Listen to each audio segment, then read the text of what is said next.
have been these stunning allegations that have come out as well from Israeli Prime Minister Benjamin Netanyahu, who's accused Iran of actively planning to assassinate Trump, who the Iranian regime had identified, he said, as a threat to its nuclear program. Take a look. They want to kill him. Look, he's enemy number one. He's a decisive leader. He never took the path that others took to try to bargain with them in a way that is weak, giving them basically a pathway to enrich uranium, which means a pathway to the bomb, padding it with billions and billions of dollars. Kosher, is this Israel trying to get more help from Trump in this conflict, or do you think this could actually explain all the unanswered questions that still linger over the 2 assassination plots against Trump? You know, it's another example of where it's so tricky or even impossible to know that for sure. In the fog of war that we're in, you know, there are lots of reports out there, some conflicting, some true, some untrue, some partially true. And the reality is that we will never know probably the true extent of how much is true or not in there. But it is certainly conceivable. I mean, we know that many people have tried to and continue to try to assassinate Trump or any leader, especially him, because he has taken a different approach for many, many issues globally and domestically. And it's a violent world out there. So it is certainly not outside the realm of possibility. It is also possible that these things are part of the stagecraft that different leaders and nations obviously do by, you know, mixing things out there in the public discourse as one tool in how to influence public opinion. So it's probably somewhere in between, but I think the overall picture remains unchanged that we talked about this really fundamental central question that Trump is grappling with. He is a peacenik by nature. He doesn't like war. He doesn't like U.S. involvement. He's very much focused on domestic policy. But the world is on fire right now, and each day that goes by, he is getting a little bit sucked into that picture, and time will tell how this all unfolds. Yeah, and he has talked a big talk with Iran, with Hamas, saying if you don't do what I say, in Hamas's case, there will be hell to pay. We didn't quite see that from the US perspective, and with Iran, you know, if you don't hit that 60-day mark to make a deal, then you're going to have to face the consequences as well. Meanwhile, Israeli bombs have hit Iranian state media studios in Tehran, causing one of their television hosts to flee the set.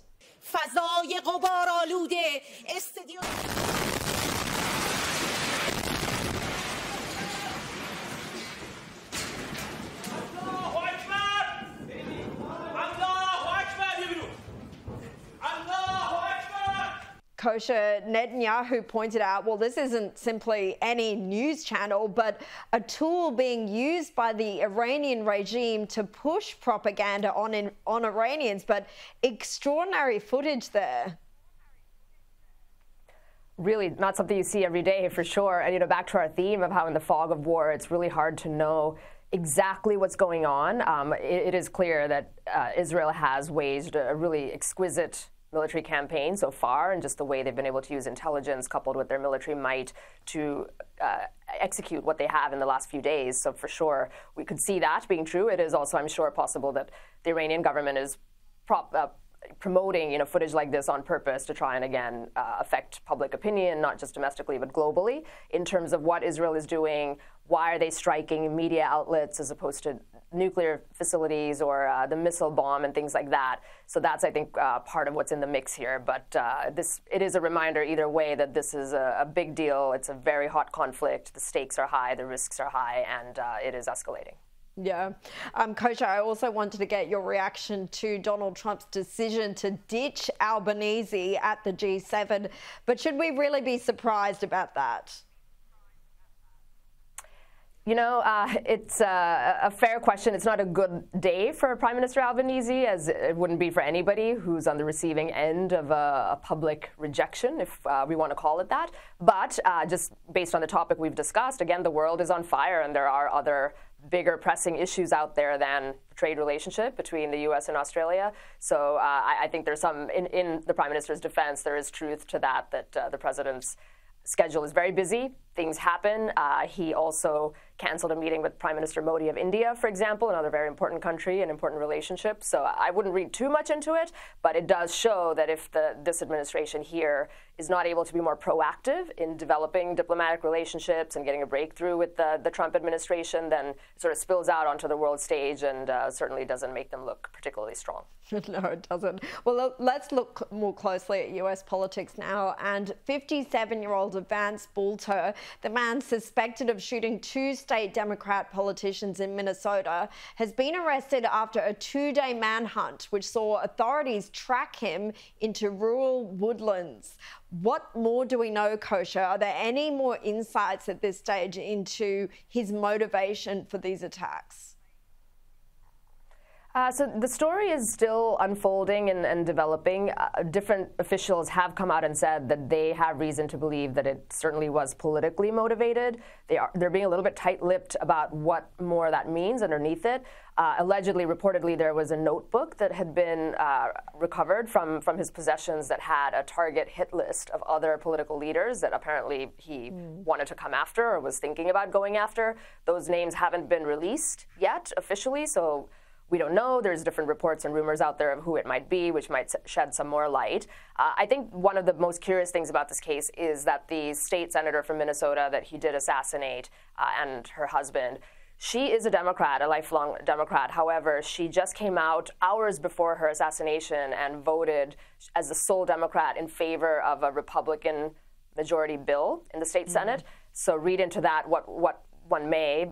It's tricky to exactly figure out what he's doing, but it sounds like just another example of violence. It tends to be coming from the left right now, whether you look at the assassination of the United Healthcare CEO or other cases, but we don't know all the details yet. Yeah, and also the fact that Vance Bulter was reportedly a Tim Walz appointee to one of his boards as well. But yeah, a lot more to run on this case, no doubt. Now, Donald Trump has directed federal authorities to ramp up deportations in blue cities, saying on his platform Truth Social, the US must expand efforts to detain and deport illegal aliens in America's largest cities, such as Los Angeles, Chicago, and New York, where millions upon millions of illegal aliens reside.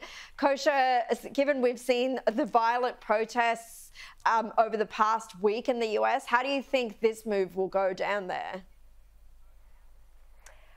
It is going to continue to be the firestorm that it is. I think it's a stark reminder to everybody how difficult this is. Again, like the big picture is America has something like 40+ million illegals in its country. About 10 million of them came in the last 4 years under Biden willfully because that was the policy. That's the only thing we can interpret from that. And look how difficult it is to get them out once they come in. The public sentiment has completely shifted. Even lifelong Democrats, moderates, center-left independents are all in favor of mass deportations. It's a shift that I haven't seen in my lifetime in terms of how quickly that's happened. So the public support is on Trump's side, but the logistics and the mechanics of getting it done is really, really difficult because of these protests, because of judges overruling or issuing these nationwide injunctions and all the rest of it. So this fight is not going to be easy, but he is going straight to the belly of the beast, which is these blue states. These Democrat states are sanctuary cities, infamously, where they just defy federal immigration law and law enforcement. And so that's where he's going, and he's got 3.5 years left to do it. Well, speaking of one person who's definitely not in support of these mass deportations, New York State Attorney General Letitia James, who's facing a federal probe at the moment into allegations she engaged in mortgage fraud, she is investigating now local police for misconduct.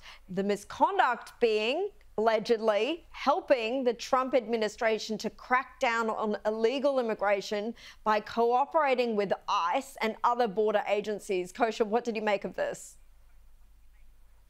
She is still clinging to that sanctuary city mantra that guided New York, a very famous sanctuary city and state, along with California and Illinois and others, and she's still clinging to that. She is somebody who has gone down in infamy as the Attorney General presiding over a state that has had an increase in crime and poorly managed budget and so many other things. And what did she do? She went after then candidate Trump and his business, in which there was no harm, there were no victims, the whole thing where he allegedly overvalued the value of his properties to the banks, even though he paid back the interest. got that conviction, which is now working its way up the court and I think will be dismissed. But she did that. And then the irony is really delicious that she's the one now being investigated for mortgage fraud. And then on top of that, now she's doing this. So she's not going to go down without a fight, but she is not a figure who is sympathetic, and she certainly has not covered herself in glory. No, she certainly has not. Very quickly, we're almost out of time, but former Democrat governor of New York, Andrew Cuomo, is facing an ethics complaint over his alleged failure to disclose the more than $2.6 million in stock options he has in advanced nuclear technology before launching his New York mayoral campaign. Kosha, how damaging are these accusations? It doesn't help, and it's just a pile-on a series of things he's had in a fall from grace. At one point, he was a front runner for Democrat leadership, and this is just piling on to him. So he's definitely down and out from the party. Another person not exactly covered in glory. Kosha Garda, always great to speak to you. Thank you for your time.